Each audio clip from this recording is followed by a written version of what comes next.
பாரதியாரோட ஒரே ஒரு வரி ஒன்று உண்டு, உள்ளத்தில் உண்மை உண்டாயின் வாக்கினில் ஒளி உண்டாகும் அப்படின்னு.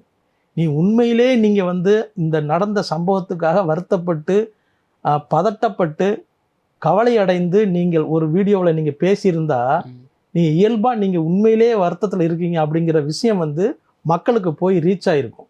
ஆனால் இந்த வீடியோ மூலமாக, இந்த மரணத்தின் மூலமாக அவர் ஒரு மைலேஜ், தனக்காக மைலேஜ் தேடிக்க விரும்புகிறார் அப்படிங்கிறத அப்பட்டமாக அந்த வீடியோ மூலமாக தெரிஞ்சு போச்சு. அதனால தான் இது இவ்வளவு பெரிய விமர்சனத்துக்கு உள்ளாகி கொடுக்கப்பட்ட விளக்கம் இவ்வளவு தாக்குதலுக்கு உள்ளாகிக்கிட்டு இருக்கு.